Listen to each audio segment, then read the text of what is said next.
Side stand ಭಾಳ ವಾಲುತ್ತೆ. ಗಾಡಿ ನಿಲ್ಸೋಕ್ಕೆ ಭಯ ಆಗುತ್ತೆ ಒಂದೊಂದ್ಸಲ, ಅಷ್ಟು ವಾಲುತ್ತೆ ಸೈಡ್ ಸ್ಟ್ಯಾಂಡು.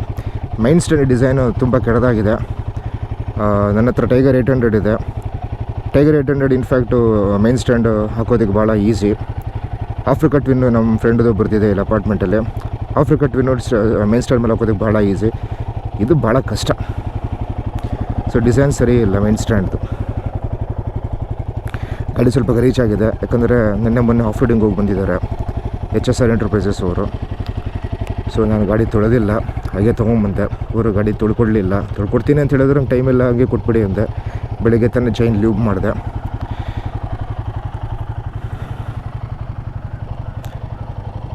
ಸೊ ಇದು ಕಾಜಾ ಬ್ರೌನ್, ಇದು ಚೆನ್ನಾಗಿದೆ ಕಲರು.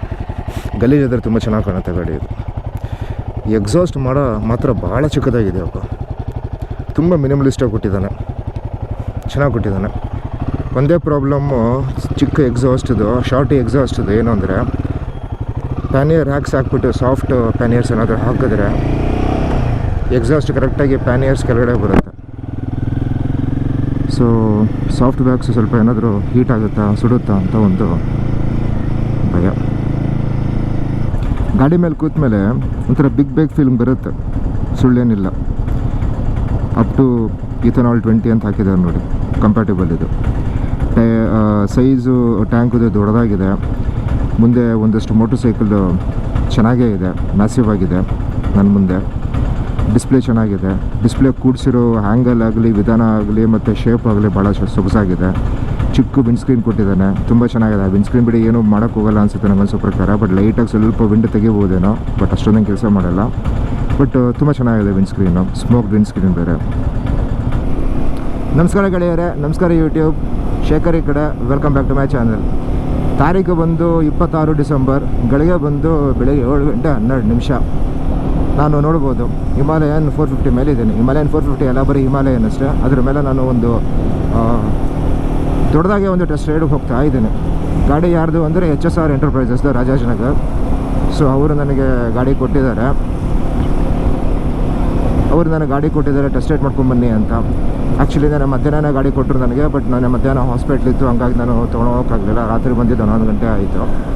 ಸೊ ರಾತ್ರಿ ಕೂಡ ತೊಗೊಳೋಕ್ಕಾಗಲ್ಲ, ಹೆಡ್ಲೈಟ್ ಹೆಂಗಿದೆ ಟೆಸ್ಟ್ ಮಾಡೋದಕ್ಕೆ, ಸಾರಿ.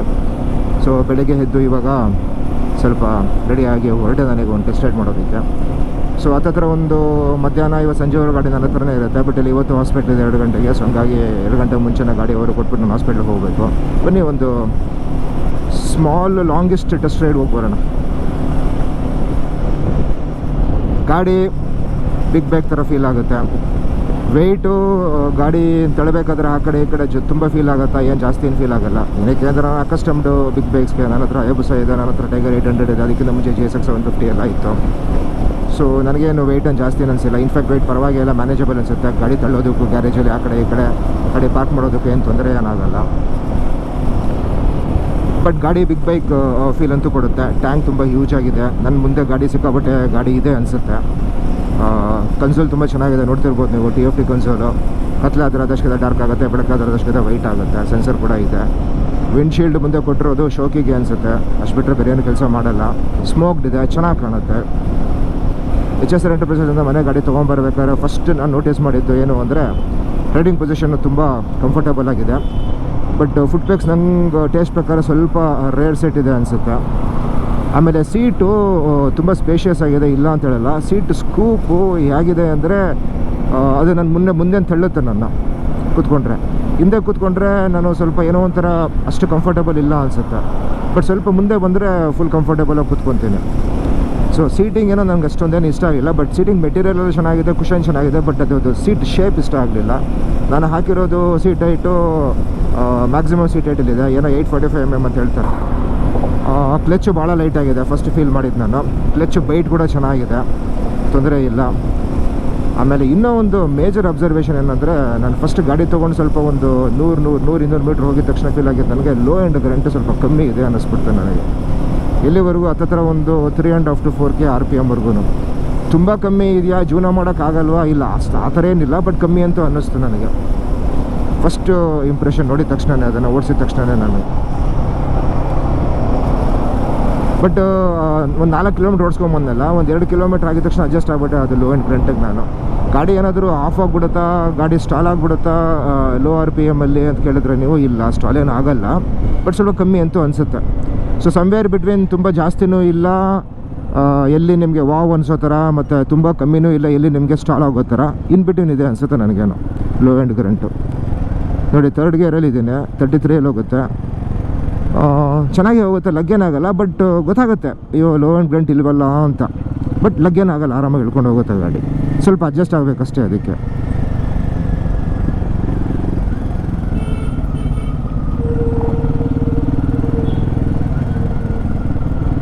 ನೋಡಿ 2nd ಗೇರಲ್ಲಿ 2.2 RPM ಅಲ್ಲಿ ಇದ್ದೀನಿ, 28 km/h. ಓಪನ್ ಮಾಡಿದ ತಕ್ಷಣ ಥ್ರಾಟ್ಲು ಚೆನ್ನಾಗಿ ಬಿಲ್ಡಪ್ ಆಗುತ್ತೆ, ರಿವರ್ಸು ಗಾಡಿ ಚೆನ್ನಾಗಿ ಹೇಳ್ಕೊಂಡು ಹೋಗುತ್ತೆ. ಇಂಜಿನ್ ಆಗಿದೆ, ಇಂಜಿನ್ ಸ್ಮೂತಾಗಿದೆ, ವೈಬ್ರೇಷನ್ಸ್ ಆಗಿದೆ. ಇದೇ ವೈಬ್ರೇಷನ್ ಮೋಟರ್ ಸೈಕಲ್ ಅದು ವೈಬ್ರೇಷನ್ ಇಲ್ಲದೆ ಇರುತ್ತಾ, 2 ಕಾಲ್ ಸೆಂಟ್ರಲ್ಲಿ ಇಂಜಿನ್ ಇದೆ, ಅದ್ರ ಮೇಲೆ ಕೂತಿರ್ತೀವಿ. ಸೊ ವೈಬ್ರೇಷನ್ ಅಂತೂ ಇದೆ, ಬಟ್ ಅನಾಯಿಂಗ್ ಥರ ವೈಬ್ರೇಷನ್ ಇಲ್ಲ.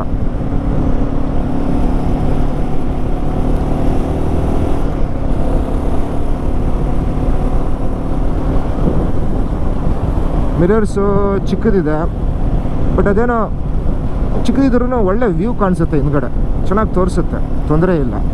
ಬರೀ ನಮ್ಮ ಶೋಲ್ಡರ್ಸು ಒಂದು ಅರ್ಧ ವ್ಯೂ ಅಲ್ಲಿ ಆಕ್ಯುಪೈ ಮಾಡುತ್ತೆ ಅಂತ ಕೇಳಿದ್ರೆ ಇಲ್ಲ, ಪರವಾಗಿಲ್ಲ. ನೋಡಿ ಚೆನ್ನಾಗಿದೆ, ಹಿಂದ್ಗಡೆ ಇರೋದೆಲ್ಲ ಚೆನ್ನಾಗಿ ಕಾಣಿಸ್ತಾ ಇದೆ, ಮತ್ತು ತುಂಬ ಸ್ಟೆರಡಿ ಆಗಿದೆ, ವೈಬ್ರೇಷನ್ಸ್ ಇಲ್ಲ. ಸೊ ಮೂರ್ತಿ ಚಿಕ್ಕದಾದರೂ ಕೀರ್ತಿ ದೊಡ್ಡದು ಅಂತಾರೆ ನೋಡಿ, ಆ ಥರ ಇದೆ ಮಿರರ್ಸ್. ಇದು ಚಿಕ್ಕದಾಗಿದ್ರೂ ಚೆನ್ನಾಗಿ ತೋರಿಸುತ್ತೆ ಹಿಂದ್ಗಡೆ ವ್ಯೂ, ವೈಬ್ರೇಷನ್ಸ್ ಅಂತೂ ಇಲ್ಲ. ಆಫ್ ರೋಡಿಂಗ್ ಮಾಡೋಕ್ಕಾಗತ್ತೆ ಇವತ್ತು? ಇಲ್ಲ, ಮಾಡೋಕ್ಕಾಗಲ್ಲ ನನಗೆ. ಎಲ್ಲಿಗೆ ಹೋಗಲಿ, 12 ಗಂಟೆಗೆ ನಾನು ಹಾಸ್ಪಿಟ್ಲಿಗೆ ಬಿಡಬೇಕು. ಸೊ ನಾನು ಇಲ್ಲೇ ಕುಣಿಗಲ್ ರೋಡಲ್ಲಿ ಧ್ರುವತಾರೆ ಹತ್ರನೋ, ಸ್ವಾತಿ ಹತ್ರನೋ ಅಥವಾ MTR ಹತ್ರನೋ ಹೋಗಿ ಲೈಟಾಗಿ ಬ್ರೇಕ್ಫಾಸ್ಟ್ ಮಾಡಿಕೊಂಡು ವಾಪಸ್ ಬರೋಣ ಅಂತ ಒಂದು ಐಡಿಯಾ ಇದೆ. ಹಂಗೆ ಒಂದು ಲಾಂಗೆಸ್ಟ್ ಟೆಸ್ಟ್ ರೈಡ್ ಆಗುತ್ತೆ ಅಂತ. ಬ್ರೇಕ್ಸ್ ಆಗಿದೆ, ಚೆನ್ನಾಗಿದೆ. ರೇರ್ ಬ್ರೇಕು ತುಂಬ ಸೊಗಸಾಗಿದೆ, ಫ್ರಂಟ್ ಬ್ರೇಕು ಚೆನ್ನಾಗಿದೆ. ಸೊ ಆಸ್ ಸಚ್ ಬ್ರೇಕಿಂಗಲ್ಲಿ ಏನೋ ಪ್ರಾಬ್ಲಮ್ಸ್ ಇಲ್ಲ, ಇಶ್ಯೂಸ್ ಇಲ್ಲ. ಯಾವ ಬ್ರೇಡೆಡ್ ಲೈನ್ಸ್ ಕೊಟ್ಟಿದ್ದಾನೆ ನೋಡಲಿಲ್ಲ. ಸ್ಟೀಲ್ ಇರಬೇಕು ಅನ್ಕೊತೀನಿ, ಆ ಸ್ಟೀಲ್ ಮೇಲ್ಗಡೆ ಪ್ಲಾಸ್ಟಿಕ್ ಕವರ್ ಮಾಡಿದ್ದಾನೆ ಏನೋ.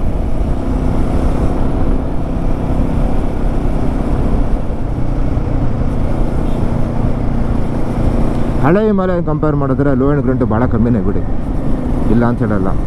ಬಟ್ ಅನಾಯ ಮಾಡುತ್ತಾ, ಓಡ್ಸೋಕ್ಕಾಗಲ್ಲ, ಅಷ್ಟು ಕಮ್ಮಿ ಇದೆ ಲೋ ಆ್ಯಂಡ್ ಕರೆಂಟ್. ಇಲ್ಲ, ಓಡಿಸ್ಬೋದು, ಸ್ವಲ್ಪ 1-2-3 ಕಿಲೋಮೀಟರ್ ಅನಾಯ ಮಾಡುತ್ತೆ, ಆಮೇಲೆ ಅಡ್ಜಸ್ಟ್ ಆಗಿಬಿಡ್ತೀರಾ, ತಲೆನೇ ಕಟ್ಸ್ಕೊಳಲ್ಲ ನೀವು, ಗಾಡಿ ಹೇಳ್ಕೊಂಡು ಹೋಗುತ್ತೆ. So that should not be a deal breaker. ಇದು ಟೈರ್ ಪ್ರೆಷರ್ ನೋಡೋಕೆ ಹೋಗಿಲ್ಲ ನಾನು. ಅವ್ರ ಪ್ರಕಾರ RE ಪ್ರಕಾರ 32-36, ಫ್ರಂಟ್ 32, ರೇರ್ 36 ಅಂತ. ಪೆಟ್ರೋಲ್ ಬಂಕಲ್ಲಿ ಪೆಟ್ರೋಲ್ ಹಾಕ್ಸ್ಕೊಳೋಕ್ಕೆ ಹೋದಾಗ ಟೈರ್ ಪ್ರೆಷರ್ ನೋಡ್ತೀನಿ, 32-36 ಇಟ್ಬಿಟ್ಟು ಗಾಡಿ ಓಡಿಸಿ ನೋಡ್ತೀನಿ. ಸಸ್ಪೆನ್ಷನ್ ಭಾಳ ಚೆನ್ನಾಗಿದೆ, ಶೋದು ತುಂಬ ಸಾಫ್ಟ್ ಇಲ್ಲ, ಎಲ್ಲಿ ವಾಬ್ಲಿಯಾಗಿ ಫೀಲ್ ಆಗೋ ಥರ ಗಾಡಿ, ತುಂಬ ಫರ್ಮೂ ಇಲ್ಲ. ಸೊ ನನಗನ್ಸೋ ಪ್ರಕಾರ ಸಮ್ವೇರ್ ಇನ್ ಬಿಟ್ವೀನ್ ಸೆಟ್ ಮಾಡಿದ್ದಾನೆ. ಬಟ್ ಅದು ಹಳ್ಳ ದಿಣ್ಣೆಗಳು ಬಂದಾಗ ದಿಣ್ಣೆಗಳ ಮೇಲೆ ಹೋಗುತ್ತಲ್ಲ, ಗಾಡಿ ಗ್ಲೈಡ್ ಆಗುತ್ತಲ್ಲ, ಸೊಗಸಾಗಿ ಗ್ಲೈಡ್ ಆಗುತ್ತೆ. ಹೈಲೈಟ್ ಸಸ್ಪೆನ್ಷನ್ ಅನಿಸುತ್ತೆ ಗಾಡಿದು, ತುಂಬ ಚೆನ್ನಾಗಿ ಗ್ಲೈಡ್ ಆಗುತ್ತೆ. ಇನ್ಫ್ಯಾಕ್ಟ್ ನಂದು ಟೈಗರ್ XRX 800 ಕೂಡ ಇಷ್ಟು ಚೆನ್ನಾಗಿ ಗ್ಲೈಡ್ ಆಗಲ್ಲ. ಅದು ಅದ್ರ ಮುಂದೆ ಇದು ಸಸ್ಪೆನ್ಷನು ಭಾಳ ಚೆನ್ನಾಗಿದೆ, ಗಜಗಜಾಂತರ ವ್ಯತ್ಯಾಸ. ನನಗೆ ಹ್ಯಾಂಡ್ಲ್ ಬರ್ ಪೊಸಿಷನ್ನು ಸ್ಟಾಕ್ದು ಕರೆಕ್ಟಾಗಿದೆ, ಸ್ಪಾಟ್ ಆನ್ ಇದೆ. ಫುಟ್ ಬ್ಯಾಗ್ ಸ್ವಲ್ಪ ಅಡ್ಜಸ್ಟ್ ಆಗಬೇಕು, ಕಾಲು ಸ್ವಲ್ಪ ಹಿಂದೆ ಹೋಗುತ್ತೆ, ಬಟ್ ತುಂಬ ಜಾಸ್ತಿ ಏನು ಹಿಂದೆ ಏನು ಹೋಗಲ್ಲ. ಏನು ಅನಿಸೋ ಪ್ರಕಾರ ಒಂದು ದಿನದಲ್ಲಿ ಅಡ್ಜಸ್ಟ್ ಆಗಿಬಿಡ್ತಾರೆ ಅನಿಸುತ್ತೆ ನೀವು.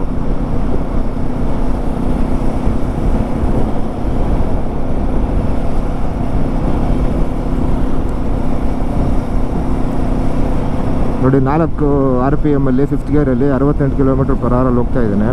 ಇಷ್ಟು ಆರಾಮಾಗಿ ಹಿಡಿತಾ ಇದೆ ಗಾಡಿ, ಸ್ಟ್ರೆಸ್ ಇಲ್ಲ, ಏನಿಲ್ಲ, ವೈಬ್ರೇಷನ್ಸ್ ಇಲ್ಲ. ತುಂಬ ಕಮ್ಮಿ ಸ್ಪೀಡಲ್ಲಿ ಹೋಗ್ತಾ ಇದ್ದೀನಿ, ಲಗ್ ಮಾಡ್ತಿದ್ಯಾ ಗಾಡಿ, ಏನೂ ಇಲ್ಲ, ವೈಬ್ರೇಷನ್ ಎಂಥದ್ದು ಇಲ್ಲ, ಚೆನ್ನಾಗಿ ಹೋಗ್ತಾ ಇದೆ ಗಾಡಿ. ಗೇರ್ ಬಾಕ್ಸ್ ಅದ್ರ ಬಗ್ಗೆ ನಾನು ನಿಮ್ಗೆ ಹೇಳೋದು ಮರ್ತೋದೆ, ತುಂಬ ಸ್ಲೀಕ್ ಆಗಿದೆ. ಫಾಸ್ಟ್ ನ್ಯೂಟ್ರಲ್ಲಿ ಇದುವರೆಗೂ ನನಗೆ ಬಿದ್ದೇ ಇಲ್ಲ. ಜಾಸ್ತಿ ಪ್ರೆಷರ್ ಹಾಕೋ ಅವಶ್ಯಕತೆಯೂ ಇಲ್ಲ, ಸ್ಟ್ರೆಂತ್ ಹಾಕೋ ಅವಶ್ಯಕತೆ ಇಲ್ಲ ಗೇರ್ ಚೇಂಜ್ ಮಾಡೋದಕ್ಕೆ. ಸುಮ್ಮನೆ ಟ್ಯಾಪ್ ಮಾಡಿದ್ರೆ ಸಾಕು ಗೇರ್ ಚೇಂಜ್ ಆಗಿಬಿಡುತ್ತೆ. ತುಂಬ ಚೆನ್ನಾಗಿದೆ ಗೇರ್ ಬಾಕ್ಸು. ಫಸ್ಟ್ ಟೈಮ್ ಈ ಥರ ಗೇರ್ ಬಾಕ್ಸ್ ನೋಡಿರೋದು ನಾನು REಯಲ್ಲಿ. ಮತ್ತು ಒಳ್ಳೆ ಸ್ಪೇಸ್ ಕೊಟ್ಟಿದ್ದಾನೆ ಗೇರ್ ಲಿವರ್ಗೂ ಮತ್ತು ಫುಟ್ ಬ್ಯಾಗ್ಗೂ. ಅಡ್ವೆಂಚರ್ ಬೂಟ್ಸ್ ಆರಾಮಾಗಿ ಕೆಳಗಡೆ ಹೋಗುತ್ತೆ ಅನಿಸುತ್ತೆ. ಅಥವಾ ಇನ್ನೂ ದಪ್ಪ ಇದ್ರೆ ಅಡ್ವೆಂಚರ್ ಬೂಟ್ಸ್ ಸ್ವಲ್ಪ ಗೇರ್ ಲಿವರ್ನ ಸ್ವಲ್ಪ ಮೇಲ್ ಮಾಡಿಕೊಂಡ್ರೆ ಪ್ರಾಬ್ಲಮ್ ಎಲ್ಲ ಸಾಲ್ವ್ ಆಗಿಬಿಡುತ್ತೆ ಅನಿಸುತ್ತೆ. ಸೊ ಚೆನ್ನಾಗಿದೆ.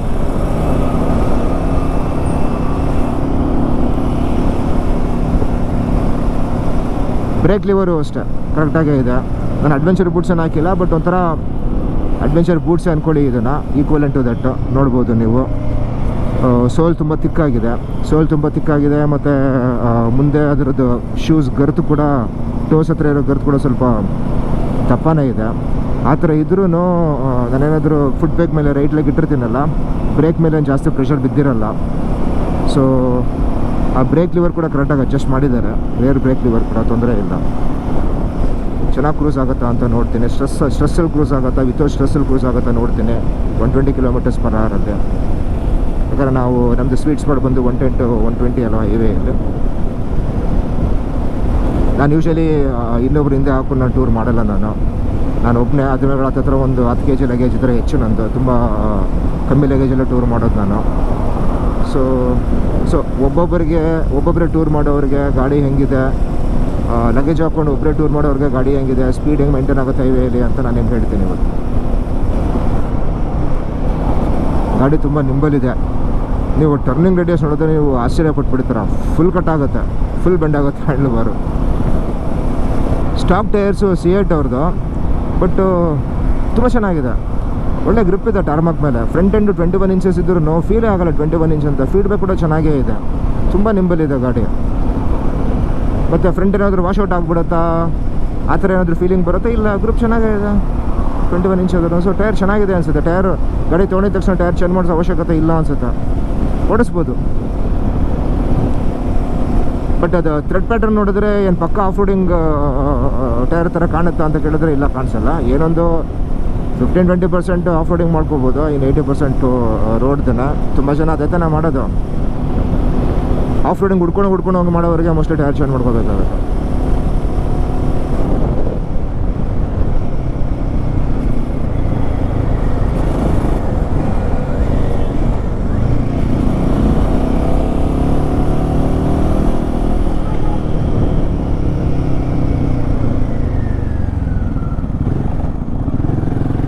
ಗೇರ್ ಬಾಕ್ಸ್ ಮಾತ್ರ ಭಾಳ ಚಂದ.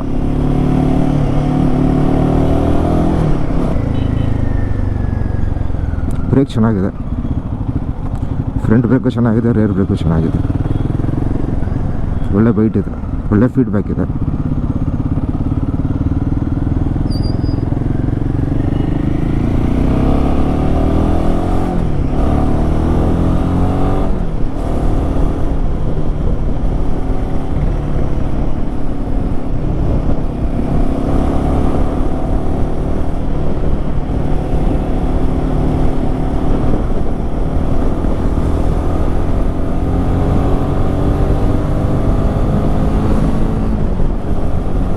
ಓವರ್ಟೇಕಿಂಗ್ ಎಲ್ಲನೂ ನಾಟ್ ಆನ್ ಇಶ್ಯೂ.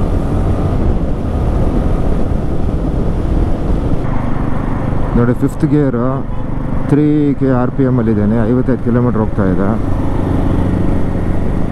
ಹೋಗುತ್ತೆ ಆರಾಮಾಗಿ, ಲಗ್ಗಿಗೆಲ್ಲ ಏನಾಗಲ್ಲ. ಹಂಗಂತ ಓಡಿಸ್ಬೇಕಾದ್ರಲ್ಲೇ ಓಡಿಸ್ಕೊಡ್ದು, ಇಂಜಿನ್ ಏಟು ಬೀಳುತ್ತೆ.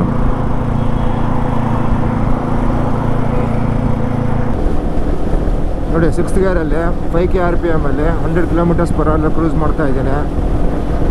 ವೈಬ್ರೇಷನ್ಸ್ ಇದ್ರಲ್ಲಿ ಫೀಲ್ ಆಗುತ್ತೆ ನಿಮಗೆ ಹ್ಯಾಂಡ್ ಬಾರಲ್ಲಿ. ಮತ್ತು ನಿಮಗೆ ಫುಟ್ ಬ್ಯಾಕ್ಸ್ ಹ್ಯಾಂಡ್ ಬಾರಲ್ಲಿ ಜಾಸ್ತಿ ಫೀಲ್ ಆಗುತ್ತೆ, ಎರಡು ಕಡೆಯಿಂದ, ಲೆಫ್ಟಲ್ಲೂ ರೈಟಲ್ಲೇನೋ. ಸೊ ನಂಗನ್ಸೋ ಪ್ರಕಾರ ಇದು ಗಾಡಿ ಹತ್ತತ್ರ 2,600 km ಓಡಿದೆ. ಸರ್ವೀಸು ಆಗಿದೆ, ಫಸ್ಟ್ ಸರ್ವೀಸು. ಟೆಸ್ಟ್ ರೈಡ್ ಗಾಡಿ. ಸ್ವಲ್ಪ ಅಬ್ಯೂಸ್ ಮಾಡಿರ್ತಾರೆ, ಇಲ್ಲ ಅಂತ ಹೇಳಲ್ಲ ನಾನು ನಿಮಗೆ. ತುಂಬ ಅಬ್ಯೂಸ್ ಆಗಿದ್ದರೆ ಗಾಡಿ ಮೋಸ್ಟ್ಲಿ ಇದಕ್ಕಿಂತ ಸ್ವಲ್ಪ ಇನ್ನೊಂದು 10 km ಮೇಲ್ಗಡೆ ವಿತೌಟ್ ವೈಬ್ರೇಷನ್ಸು ಕ್ರೂಸ್ ಮಾಡ್ಬೋದು ಅನಿಸುತ್ತೆ. ಬಟ್ ಆಸ್ಟೇಜ್ ಇವಾಗ ಇರೋ ಗಾಡಿ ಕಂಡೀಷನಲ್ಲಿ 6th ಗೇರಲ್ಲಿ ನಿಮಗೆ ಚೆನ್ನಾಗಿ ಕ್ರೂಸ್ ಆಗಬೇಕು, ಒಂಥರ ನಿಮಗೆ ಸ್ಟ್ರೆಸ್ ಬಿಡ್ತಿಲ್ಲ ಗಾಡಿ ಮೇಲೆ ಅನ್ನಿಸ್ಬೇಕು ಅಂದರೆ 100 km/h ಸ್ವೀಟ್ ಸ್ಪಾಟು. ಗಾಡಿ ಫ್ಲಿಕಬಿಲಿಟಿ ಮಾತ್ರ ತುಂಬ ಚೆನ್ನಾಗಿದೆ, ತುಂಬ ಈಸಿ ಗಾಡಿ ಓಡಿಸೋದು.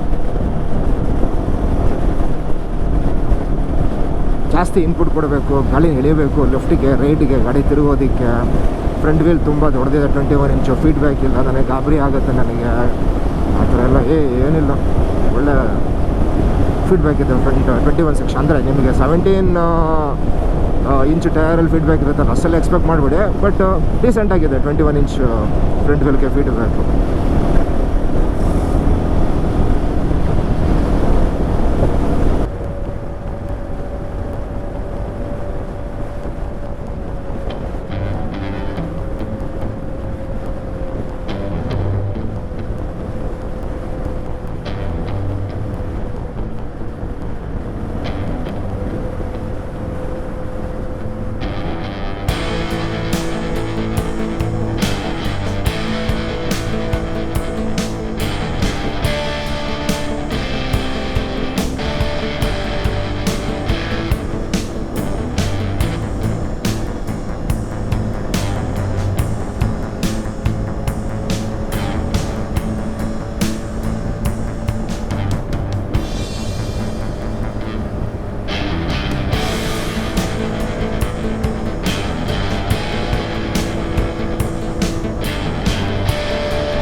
MTR 1924 2 months ಬಂದ ಖಾಲಿ ಇತ್ತು ರಿಜಿಸ್ಟ್ರೇಷನ್.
ಎಕ್ಸ್ಪೀರಿಯೆನ್ಸ್ ಆಗಿತ್ತು ಅಂತ ಕೇಳಿದ್ರೆ ಗಾಡಿ ಎಕ್ಸ್ಪೀರಿಯೆನ್ಸ್ ಭಾಳ ಚೆನ್ನಾಗಿತ್ತು. ಏನೇನು ಹೈಲೈಟ್ಸು ಅಂದರೆ ಗಾಡಿದು ಚಾಸಿ ಒಂದು ಹೈಲೈಟು, ಗಾಡಿ ತುಂಬ ಚೆನ್ನಾಗಿದೆ. ವೆಯ್ಟ್ ಡಿಸ್ಟ್ರಿಬ್ಯೂಷನ್ ಹೈಲೈಟು ತುಂಬ ಚೆನ್ನಾಗಿದೆ. ಸಸ್ಪೆನ್ಷನ್ ಅಂತೂ ಕೇಳಲೇಬೇಡಿ, ತುಂಬ ಚೆನ್ನಾಗಿದೆ ಸಸ್ಪೆನ್ಷನು. ಟಾಪ್ ಹೈಲೈಟ್ ಅಂದರೆ ಗಾಡಿದು ಸಸ್ಪೆನ್ಷನ್ ಇದೆ. ಇಂಜಿನ್ ಆಗಿದೆ, ಚೆನ್ನಾಗಿದೆ. ಟಾಪ್ ಎಂಡು ಇದೆ, ಮಿಡ್ ರೇಂಜು ಇದೆ. ಬಟ್ ಲೋ ಎಂಡು ಸ್ವಲ್ಪ ಕಮ್ಮಿ ಅನ್ನಿಸ್ತು. ಬಟ್ ಡೀಲ್ ಬ್ರೇಕರ್ ಆಗಿಲ್ಲ. ಒಂದು 4-5 ಕಿಲೋಮೀಟರ್ ಓಡಿಸ್ಮೇಲೆ ಗೊತ್ತಾಗ್ಬಿಡುತ್ತೆ ಲೋ ಎಂಡಲ್ಲಿ ಹೆಂಗೆ ಆಟ ಆಡಬೇಕು ನಿಮಗೆ ಅಂತ, ಹೆಂಗೆ ಅಡ್ಜಸ್ಟ್ ಆಗಬೇಕು ಅಂತ ಅಡ್ಜಸ್ಟ್ ಆಗಿಬಿಡ್ತೀರ. ತುಂಬ ಕೆಟ್ಟದಾಗಿದೆಯಾ ಇಲ್ಲ, ತುಂಬ ಚೆನ್ನಾಗಿದೆಯಾ ಇಲ್ಲ, ಮೀಡಿಯಮ್ ಆಗಿದೆ, ಅವರೇಜ್ ಆಗಿದೆ. ಅದು ಬಿಟ್ಟರೆ ಸೀಟಿಂಗ್ ಪೊಸಿಷನ್ನು ಚೆನ್ನಾಗಿದೆ. ನನ್ನ ಪ್ರಕಾರ ನನಗೆ ಸ್ವಲ್ಪ ಫುಟ್ ಪೆಕ್ಸು ರೇರ್ ಸೆಟ್ ಅನಿಸ್ತು. ಅದು ಬಿಟ್ಟರೆ ಹ್ಯಾಂಡ್ ಬಾರ್ ಪೊಸಿಷನ್ ಚೆನ್ನಾಗಿದೆ. ಮತ್ತು 5'9" ಇದ್ದೀನಿ ನಾನು ಹೈಟು. ಸೊ ನನ್ನಂಥವನಿಗೆ ಸ್ಪಾಟ್ ಆನ್ ಇದೆ ಎರ್ಗೊನಾಮಿಕ್ಸು. ಆಲ್ ಡೇ ಲಾಂಗ್ ಕ್ರೂಸ್ ಮಾಡ್ಬೋದು, ತೊಂದರೆ ಇಲ್ಲ. ಬ್ರೇಕಿಂಗ್ ತುಂಬ ಚೆನ್ನಾಗಿದೆ, ಶಾರ್ಪ್ ಆಗಿದೆ, ಫೀಡ್ಬ್ಯಾಕ್ ಒಳ್ಳೆಯ ಫೀಡ್ಬ್ಯಾಕ್ ಇದೆ. ಕ್ಲಚ್ ತುಂಬ ಲೈಟಾಗಿದೆ, ಕ್ಲಚ್ ವೆಯ್ಟ್ ಕೂಡ ಚೆನ್ನಾಗಿದೆ. ಗೇರ್ ಬಾಕ್ಸ್ ಅಂತೂ ಕೇಳಲೇ ಬಿಡಿ, ಫಸ್ಟ್ ಅನಿಸುತ್ತೆ ಆರಿಯಲ್ಲಿ, ಅಷ್ಟು ಚೆನ್ನಾಗಿದೆ ಗೇರ್ ಬಾಕ್ಸು. ತುಂಬ ಸ್ಲೀಕ್ ಆಗಿದೆ, ಕಮ್ಮಿ ಪ್ರೆಷರಲ್ಲಿ ಕಮ್ಮಿ ಸ್ಟ್ರೆಂತಲ್ಲಿ ಗೇರ್ಸ್ ತುಂಬ ಚೆನ್ನಾಗಿ ಚೇಂಜ್ ಆಗುತ್ತೆ. ಫಾಲ್ಸ್ ನ್ಯೂಟ್ರಲ್ ಬಿಡೋಲ್ಲ, ನ್ಯೂಟ್ರಲ್ ಚೆನ್ನಾಗಿ ಬೀಳುತ್ತೆ, ಹಂಟ್ ಮಾಡೋ ಅವಶ್ಯಕತೆ ಇಲ್ಲ ನ್ಯೂಟ್ರಲ್ಗೆ. TFT ಡಿಸ್ಪ್ಲೇ ನೋಡ್ತಾ ಇದ್ದೀರಿ ನೀವೇ, ಇಟ್ಸ್ ರಿಯಲಿ ಬ್ಯೂಟಿಫುಲ್, ಸೊಗಸಾಗಿದೆ. ಏನು ಬೇಕಂತ ಡಿಸ್ಪ್ಲೇ ಇದೆ, ಚೆನ್ನಾಗಿ ಬರುತ್ತೆ. ಆಮೇಲೆ ಮಿರರ್ಸು 120ವರೆಗೂ ಮೇಂಟೈನ್ ಮಾಡುತ್ತೆ. 120 ಆದಮೇಲೆ ಮಿರರ್ಸ್ ಪೊಸಿಷನ್ ಚೇಂಜ್ ಮಾಡಿಬಿಡುತ್ತೆ. ಮೋಸ್ಟ್ಲಿ ಆಫ್ಟರ್ ಮಾರ್ಕೆಟ್ ಮಿರರ್ಸ್ ಬಂದರೆ ಬೆಟರ್ ಅನಿಸುತ್ತೆ. ಅವ್ರು ಕೂಡ ಆಕ್ಸೆಸರಿ ಮಿರರ್ಸ್ ಬಂದರೆ ಬೆಟರ್ ಅನಿಸುತ್ತೆ. ಆಮೇಲೆ ವೈಬ್ರೇಷನ್ಸ್, ಹೌದು ವೈಬ್ರೇಷನ್ಸ್ ಇದೆ, 120 ಮೇಲೆ ಹೋದರೆ ವೈಬ್ರೇಷನ್ಸ್ ಇದೆ. ಸೊ ಕ್ರೂಸಿಂಗ್ ಸ್ಪೀಡ್ ಬಂದು ನನ್ನ ಪ್ರಕಾರ ಈ ಗಾಡಿಗೆ 110 km/h ಪಕ್ಕ ಕ್ರೂಸಿಂಗ್ ಸ್ಪೀಡು. ಅಥವಾ ಗಾಡಿ ತುಂಬ ಚೆನ್ನಾಗಿ ಮೇಂಟೈನ್ ಇದು ಸ್ವಲ್ಪ ಅಬ್ಯೂಸ್ ಆಗಿರಬೇಕು, ಟೆಸ್ಟೆಡ್ ಗಾಡಿ, ಹಾಗಾಗಿ ವೈಬ್ರೇಷನ್ ಜಾಸ್ತಿ ಇರಬೇಕು. ತುಂಬ ಚೆನ್ನಾಗಿ ಮೇಂಟೈನ್ ಆಗಿದ್ದರೆ ಮೋಸ್ಟ್ಲಿ 110-120 ಒಳಗಡೆ ನೀವು ಆಲ್ ಡೇ ಕ್ರೂಸ್ ಮಾಡ್ಬೋದು, ತೊಂದರೆ ಇಲ್ಲ. ನಿಮಗೆ ಗಾಡಿ ಕೂಡ ಸ್ಟ್ರೆಸ್ ಅನಿಸಲ್ಲ, ನಿಮಗೆ ಇಂಜಿನ್ ಕೂಡ ಸ್ಟ್ರೆಸ್ ಆಗೋಲ್ಲ ಅನಿಸುತ್ತೆ, ನಿಮಗೂ ಸ್ಟ್ರೆಸ್ ಆಗೋಲ್ಲ ಅನಿಸುತ್ತೆ, ಆರಾಮಾಗಿ ಕ್ರೂಸ್ ಮಾಡ್ಬೋದು. ವಿನ್ ಪ್ರೊಡಕ್ಷನ್ ಇಲ್ಲ ಬಿಡಿ, ಇದು ಶೋಕಿ ಕೊಟ್ಟಿರೋದು ವಿನ್ ಸ್ಕ್ರೀನ್. ನನ್ನ ಪ್ರಕಾರ ವಿನ್ ಪ್ರೊಡಕ್ಷನ್ ಬಗ್ಗೆ ಮಾತಾಡೋದು ಶುದ್ಧ ವೇಸ್ಟು. ಮೋಟರ್ಸೈಕಲ್ ಓಡಿಸೋದು ಎಲಿಮೆಂಟ್ಸ್ ನಮ್ಮ ಮುಖದ ಮೇಲೆ ಬರಲಿ, ನಮ್ಮ ಮೈ ಮೇಲೆ ಬರಲಿ ಅಂತ, ಅದೇ ಒಂದು ಎಂಜಾಯ್ಮೆಂಟ್ ಇರೋದು. ಸೊ ವಿನ್ ಪ್ರೊಡಕ್ಷನ್ ಬಗ್ಗೆ ನಾನೇನು ಜಾಸ್ತಿ ಮಾತಾಡೋಕೆ ಹೋಗಲ್ಲ. I am not that keen on win production on motorcycle. ಅದು ಬಿಟ್ಟರೆ ಗಾಡಿ ವೆಯ್ಟು ಮ್ಯಾನೇಜಬಲ್, ಜಾಸ್ತಿ ಏನಿಲ್ಲ, ಚೆನ್ನಾಗಿದೆ. ಗ್ಯಾರೇಜಲ್ಲಿ ಪುಷ್ ಮಾಡೋದಕ್ಕೆ ಫುಲ್ ಮಾಡೋದಕ್ಕೆ ತೊಂದರೆ ಆಗುತ್ತೆ, ನಿಜವಾಗ್ಲೂ ಆಗೋಲ್ಲ. ಸೆಂಟರ್ ಸ್ಟ್ಯಾಂಡ್ ಅಂತೂ ಕೆಳದಾಗಿದೆ. ಟೈಗರ್ XRX ಆಗಲಿ, ಮತ್ತು ನಂದು ಹೋಂಡಾ ಆಫ್ರಿಕಾ ಟ್ವಿನ್ ಆಗಲಿ, ನಂದಲ್ಲ ನನ್ನ ಫ್ರೆಂಡದು ಹೋಂಡಾ ಆಫ್ರಿಕಾ ಟ್ವಿನಲ್ಲಿ ಆರಾಮಾಗಿ ಸೆಂಟರ್ ಸ್ಟ್ಯಾಂಡ್ ಹಾಕ್ಬಿಡ್ತೀನಿ ನಾನು. ಇದು ಸೆಂಟರ್ ಸ್ಟ್ಯಾಂಡ್ ಹಾಕೋದಕ್ಕೆ ಅದರದ್ದು ಡಬಲ್ ಎಫರ್ಟ್ ಹಾಕಬೇಕು ನಾನು, ಏನಕ್ಕೆ ಇಂಜಿನಿಯರಿಂಗ್ ಮಾಡಿದ್ರೆ ಗೊತ್ತಿಲ್ಲ. ಸೈಡ್ ಸ್ಟ್ಯಾಂಡ್ ಅಂತೂ ಕೆಳದಾಗಿದೆ, ತುಂಬ ವಾಲುತ್ತೆ. ಎಷ್ಟು ವಾಲುತ್ತೆ ಅಂದರೆ ಗಾಡಿ ಬಿದ್ದೋಗುತ್ತೇನೋ ಅಂತ ಅನಿಸುತ್ತೆ. ಸೊ ಸೈಡ್ ಸ್ಟ್ಯಾಂಡ್ ಹಾಕ್ಬಿಟ್ಟು ಅದ್ರ ಮೇಲೆ ಹತ್ತಿ ಕೂತ್ಕೋಬೇಕು ಅಂತ ಅಡ್ವೆಂಚರ್ ಬೈಕ್ ಮೇಲೆ ಆ ಥರ ಒಂದು ಕಾನ್ಸೆಪ್ಟ್ ಇದೆಯಲ್ಲ, ಅದನ್ನೇನಾದ್ರ ಮೇಲೆ ಮಾಡೋಕೆ ಹೋದರೆ ನಿಮ್ಗೆ ಭಯ ಆಗುತ್ತೆ, ಅದಂತ ಹೇಳಬಲ್ಲೆ. ಮೌಂಟಿಂಗ್ ಬಂಡ್ಸ್ ಭಾಳ ಜಾಸ್ತಿ ಕೊಟ್ಟಿದ್ದಾರೆ ಲಗೇಜ್ ಹಾಕೋದಕ್ಕೆ, ಫ್ರಂಟ್ ಆಗಲಿ ರೇರ್ ಆಗಲಿ, ಲಗೇಜ್ ಕ್ಯಾರಿ ಮಾಡೋದಕ್ಕೆ ಏನೂ ಪ್ರಾಬ್ಲಮ್ ಇರೋಲ್ಲ. ಆಮೇಲೆ ಬೇರೆ ಇನ್ನೇನು ಅಷ್ಟೇ, ಭಾಳ ಚೆನ್ನಾಗಿದೆ ಗಾಡಿ ಮಾತ್ರ, ತೊಂದರೆ ಇಲ್ಲ. ವರ್ಲ್ಡ್ ಕ್ಲಾಸ್ ಪ್ರಾಡಕ್ಟ್ ಮಾಡಿದ್ದಾರೆ ರಾಯಲ್ ಎನ್ಫೀಲ್ಡ್ ಅವರು. ಸೊ ಗಾಡಿ ಶಗರ್ ಅವರು ತೊಗೊತೀರ ಅಂತ ಕೇಳಿದ್ರೆ ನಾನು ಅವೆಲ್ಲ ಬುಕ್ ಮಾಡಿಬಿಟ್ಟಿದ್ದೇನೆ, ಫಸ್ಟ್ ಏನೋ ಬುಕ್ ಮಾಡಿದ್ದೀನಿ. ಬಟ್ ಇನ್ನೂ ಗಾಡಿ ತೊಗೊಳಕ್ಕೆ ಹೋಗಿಲ್ಲ. ನಾನು ಕಾಮೆಟ್ ವೈಟ್ ಬುಕ್ ಮಾಡಿದ್ದೀನಿ. ನನ್ನ ಪ್ರಕಾರ ಕಾಮೆಟ್ ವೈಟು ಮತ್ತು ಕಾಜಾಪ್ರೋ ತುಂಬ ಚೆನ್ನಾಗಿದೆ ಕಲರ್ಸು. ಎರಡಲ್ಲಿ ಚೂಸ್ ಮಾಡಬೇಕು ಅಂದರೆ ನಾನು ಕಾಮೆಟ್ ವೈಟ್ ಚೂಸ್ ಮಾಡ್ತೀನಿ. ನನಗೆ ಬ್ಲ್ಯಾಕು ಇಷ್ಟ ಆಗಲಿಲ್ಲ ವಿತ್ ಗೋಲ್ಡನ್ ರಿಮ್ಸು, ಯಾಕೆಂದರೆ ಇವತ್ತು ಚೆನ್ನಾಗಿ ಕಾಣುತ್ತೆ, ನಾಳೆ ನಾಡಿ ಚೆನ್ನಾಗಿ ಕಾಣಿಸುತ್ತೆ. ನನ್ನ ಪರ್ಸ್ನಲ್ ಒಪಿನಿಯನ್ನು ಬೈಕ್ ಹೋಗ್ಬಿಡಿ. ಕ್ಲಾಸಾಗಿ ಕಾಣಿಸ್ಬೇಕು ಗಾಡಿ ಅಂದರೆ ವೈಟು. ಮತ್ತು ಕಾಜಾಪ್ರೋ ಒಂದು ಸ್ವಲ್ಪ ಪರವಾಗಿಲ್ಲ. ಏಜ್ ಆಗ್ತಾ ಇದ್ದಂಗೂ ಕಲರ್ ಸ್ವಲ್ಪ ಚೆನ್ನಾಗಿ ಮೇಂಟೈನ್ ಆಗುತ್ತೆ, ಕಲರ್ ಚೆನ್ನಾಗಿ ಕಾಣುತ್ತೆ. ನನ್ನ ಸ್ವಲ್ಪ ಪ್ರಕಾರ ಬ್ಲ್ಯಾಕು ಗೋಲ್ಡನ್ ರಿಮ್ಸ್ ಏಜ್ ಆಗ್ತಾ ಚೆನ್ನಾಗಿ ಕಾಣಿಸಲ್ಲ ಅನಿಸುತ್ತೆ. ಸೊ ಬಿಗ್ ಬ್ಯಾಗ್ ಫೀಲ್ ಇದೆ ನಿಜವಾಗ್ಲೂ, ತೊಂದರೆ ಇಲ್ಲ. ಸೆಂಟರ್ ಆಫ್ ಗ್ರಾವಿಟಿ ಭಾಳ ಲೋ ಇದೆ ಅನಿಸುತ್ತೆ, ತೊಂದರೆ ಇಲ್ಲ. ಆಮೇಲೆ ಇದು ಬಿಗ್ ಬೈಕ್ ಗಾಡಿ ಇಟ್ಟಿರೋರಿಗೆಲ್ಲ ಅದು ರೀಪ್ಲೇಸ್ಮೆಂಟ್ ಆಗುತ್ತೆ ಅಂತ ಕೇಳಿದ್ರೆ ನಿಜವಾಗ್ಲೂ ಇಲ್ಲ. ಬಿಗ್ ಬೈಕು ಅದರದ್ದೇ ಒಂದು ಚಾರ್ಮ್ ಇದೆ. ನಾನು ರಿಪ್ಲೇಸ್ ಮಾಡ್ತೇನೆ ಟೈಗರ್ XRXನ ಹಿಮಾಲಯನ್ 450ಯಲ್ಲಿ, ಚಾನ್ಸೇ ಇಲ್ಲ. ಟೈಗರ್ XRX ಇರುತ್ತೆ, ತೊಗೊಂಡ್ರೆ ಅದ್ರ ಮೇಲೆ ಆ್ಯಡ್ ಆನ್ ಆಗುತ್ತೆ. ಸೊ ಬೂಸಾನು ಇರುತ್ತೆ, ಟೈಗರ್ XRX ಇರುತ್ತೆ, ಅದ್ರ ಮೇಲೆ ಇದೊಂದು ಬಂದು ಕೂತ್ಕೊಳ್ಳುತ್ತೆ ನನ್ನ ಗ್ಯಾರೇಜಲ್ಲಿ.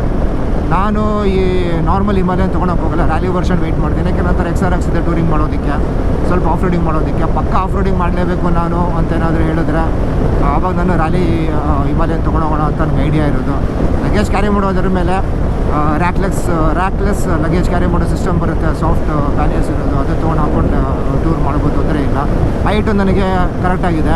ಈ ಟಾಪ್ ಸೀಟ್ ಹೈಟಲ್ಲಿ ಕೂಡ ನನಗೆ ಮ್ಯಾಕ್ಸಿಮಮ್ ಸೀಟ್ ಹೈಟಲ್ಲಿ ಕೂಡ ನನಗೆ ಕಾಲು ಇಟ್ಕೊತ್ತೆ ನೀಟಾಗಿ. 5'9" ಇದೀನಿ ನಾನು, ಎರಡು ಕಾಲು ನೀಟಾಗಿ ಗ್ರೌಂಡ್ ಮೇಲೆ ಪ್ಲ್ಯಾಂಟ್ ಮಾಡ್ಬೋದು. 845 840 mm ಇರಬೇಕು ಇದು seat height maximum. So rally ಬಂದರೆ ಇನ್ನೂ ಒಂದು 10 mm ಜಾಸ್ತಿ ಬರ್ಬೋದು ಏನೋ, ಬಟ್ ನಾನು ಅಡ್ಜಸ್ಟ್ ಮಾಡ್ಕೊತೀನಿ ಅನಿಸುತ್ತೆ. ಗಾಡಿ ತುಂಬ ಚೆನ್ನಾಗಿದೆ. ರಾಯಲ್ ಎನ್ಫೀಲ್ಡಿಂದ ಬಂದಿರೋ ಗಾಡಿ, ನಮ್ಮ ಇಂಡಿಯನ್ ಕಂಪನಿಯ ಗಾಡಿ. ಇಂಡಿಯನ್ ಕಂಪನಿ ಅಂದರೆ ಬ್ರಿಟಿಷ್ ಅವ್ರದ್ದು, ಇಂಡಿಯನ್ ಟೇಕ್ ಓವರ್ ಮಾಡಿದ್ದಾರೆ ಬಿಡಿ, ಅದು ಬೇರೆ ವಿಷಯ. ಬಟ್ ಇವಾಗ ಇಂಡಿಯನ್ ಕಂಪನಿ ಅಂತ ಮಾತಾಡ್ಬೋದು. ಸೊ ರಾಯಲ್ ಎನ್ಫೀಲ್ಡು ಈ ಬೈಕಿಂಗ್ ಕಮ್ಯುನಿಟಿಯಲ್ಲಿ ರಾಯಲ್ ಎನ್ಫೀಲ್ಡ್ ಇರಬೇಕು ಬ್ರ್ಯಾಂಡು. ಏನಕ್ಕೆ ಅಂದರೆ ತುಂಬ ಜನಕ್ಕೆ ಡ್ರೀಮ್ಸ್ ಫುಲ್ಫಿಲ್ ಮಾಡಿದ್ದಾರೆ. ಅಫೋರ್ಡೆಬಲ್ ಬೈಕ್ಸ್ ಕೊಡ್ತಾರೆ, ಸರ್ವಿಸ್ ಸೆಂಟರ್ ಎಲ್ಲಂದ್ರಲ್ಲಿದೆ, ಸರ್ವಿಸ್ ಕೂಡ ಅಫೋರ್ಡೆಬಲ್ ಇದೆ, ಪಾರ್ಟ್ಸ್ ಕೂಡ ಅಫೋರ್ಡೆಬಲ್ ಇದೆ, ಈಸಿಲಿ ಸಿಗುತ್ತೆ ಸರ್ವಿಸು, ಮತ್ತು ಈಸಿಲಿ ಸಿಗುತ್ತೆ ನಿಮಗೆ parts on the shelf, wait ಮಾಡೋ ಅವಶ್ಯಕತೆ ಇಲ್ಲ. ಸೊ ಈ ಥರ ಒಂದು ಬ್ರ್ಯಾಂಡು ಬೈಕಿಂಗ್ ಕಮ್ಯುನಿಟಿಯಲ್ಲಿ ಇರಬೇಕು ನನ್ನ ಪ್ರಕಾರ. ನಾವು ಬೆಳೆಸಬೇಕು ಅದನ್ನು. ಗಾಡಿ ಇಷ್ಟ ಆದರೆ ತೊಗೊಳ್ಳಿ, ಮೋಸ ಅಂತೂ ಹೋಗಲ್ಲ. ರಿಲಯಬಿಲಿಟಿ ಬಂದು ಶರ್ಪ ಇಂಜಿನ್ ಬಗ್ಗೆ ನನಗೆ ಗೊತ್ತಿಲ್ಲ. ತುಂಬ ಜನ ಹೇಳ್ತಿದ್ದಾರೆ ಕ್ಯಾಮ್ ಚೈನ್ ಪ್ರಾಬ್ಲಮ್ ಬರ್ತಿದೆ, ಟಪೆಟ್ಸ್ ಪ್ರಾಬ್ಲಮ್ ಬರ್ತಿದೆ ಅಂತ. ಅವ್ರು ಹೆಂಗೆ ಮೈಂಟೈನ್ ಮಾಡಿದ್ದಾರೆ ಇಂಜಿನ್ ಗೊತ್ತಿಲ್ಲ, ಹೆಂಗೆ ಡ್ರೈವ್ ಮಾಡಿದ್ದಾರೆ ಇಂಜಿನ್ ಗೊತ್ತಿಲ್ಲ, ಹೆಂಗೆ ಅಬ್ಯೂಸ್ ಮಾಡಿದ್ದಾರೆ ಇಂಜಿನ್ ಗೊತ್ತಿಲ್ಲ. ಅದು ಲಾಂಗ್ ಟರ್ಮಲ್ಲೇ ಗೊತ್ತಾಗೋದು. But usually Royal Enfield engine ಪರವಾಗಿರಲ್ಲ, ಓಕೆ ರಿಲಯಬಲ್ ಇರುತ್ತೆ. ಹೆಚ್ಚು ಕಮ್ಮಿ ಆದರೂ ಬೇಗ ರೆಡಿ ಮಾಡ್ಕೋಬೋದು. ಸರ್ವಿಸ್ ಸೆಂಟರ್ಗಳ ಹತ್ರ ಇರುತ್ತೆ. ಪಾರ್ಟ್ಸ್ ಒಂದು ಶೇರ್ ಚೆನ್ನಾಗಿ ಸಿಗುತ್ತೆ. ತುಂಬ ಕಾಸ್ಟ್ಲಿ ಏನಾಗಲ್ಲ ರಿಪೇರಿ ಮಾಡೋದಕ್ಕೆ. ನಾನು ರಾಯಲ್ ಎನ್ಫೀಲ್ಡ್ ಭಾಳ ಇಟ್ಟಿದ್ದೀನಿ. ನಾನು ಥಂಡರ್ ಬರ್ಡಿಂದ ಹಿಡಿದು ಡೆಸರ್ಟ್ ಸ್ಟಾರ್ಮಿಂದ ಹಿಡಿದು ಕ್ಲಾಸಿಕ್ 500 ಹಿಡಿದು ಹಿಮಾಲಯನ್ವರೆಗೂ ಇಟ್ಟಿದ್ದೆ ನಾನು. ಹಿಮಾಲಯನ್ ಫಸ್ಟ್ ಜನರೇಷನ್ ಕೂಡ, ಸೆಕೆಂಡ್ ಜನರೇಷನ್ ಕೂಡ ಇಟ್ಟಿದ್ದೆ ನಾನು. FI ಹತ್ತಿರ 13-14 ಸಾವಿರ ಕಿಲೋಮೀಟರ್ ಓಡಿಸಿದ್ದೆ ನಾನು. ಅದನ್ನು ನಾನು ಮಾರಿಬಿಟ್ಟೆ ನಾನು. ಅದೊಂದು ಸ್ವಲ್ಪ ಕೆಟ್ಟ ಡಿಸಿಷನ್ ಮಾಡೋದನ್ನು ಇಟ್ಕೊಂಡಿದ್ದರೆ ಚೆನ್ನಾಗಿರೋದು ಅನಿಸುತ್ತೆ. ಕಂಪೇರ್ಡ್ ಟು ಹಳೆ ಹಿಮಾಲಯನು ಲೋ ಆ್ಯಂಡ್ ಕರೆಂಟು ಸ್ವಲ್ಪ ಕಮ್ಮಿನೇ ಇದೆ. ಬಟ್ ಡೀಲ್ ಬ್ರೇಕರ್ ಇಲ್ಲ, ಪರವಾಗಿಲ್ಲ, ಮ್ಯಾನೇಜ್ ಮಾಡ್ಬೋದು, ಗಾಡಿ ಹೇಳ್ಕೊಂಡು ಹೋಗುತ್ತೆ. ಬೇರೆಯವ್ರು ಹೇಳ್ತಾರೆ ಲೋ ಆ್ಯಂಡ್ ಗ್ರಂಟೇ ಇಲ್ಲ ಗಾಡಿಗೆ, ಹಂಗೆ ಹಿಂಗೆ ಹೇಳ್ತಾರಲ್ಲ, ಸುಳ್ಳು. ತುಂಬ ಸೂಪರಾಗಿದೆ ಲೋ ಆ್ಯಂಡ್ ಗ್ರಂಟ್ ಅಂತ ಹೇಳ್ತಾರಲ್ಲ, ಅದು ಸುಳ್ಳು. ಇನ್ ಬಿಟ್ವೀನ್ ಇದೆ ಗಾಡಿ, ಚೆನ್ನಾಗಿದೆ, ತೊಂದರೆ ಇಲ್ಲ. ಸೊ ಅಷ್ಟೇ ನನ್ನ ಕಡೆಯಿಂದ. ಮತ್ತೆ ಭೇಟಿ ಆಗ್ತೀನಿ ಹೊಸ ವಿಡಿಯೋಲ್ಲಿ. ಅಲ್ಲಿವರೆಗೂ take care, ride safe and keep smiling. Bye. Drop a gear, accelerate.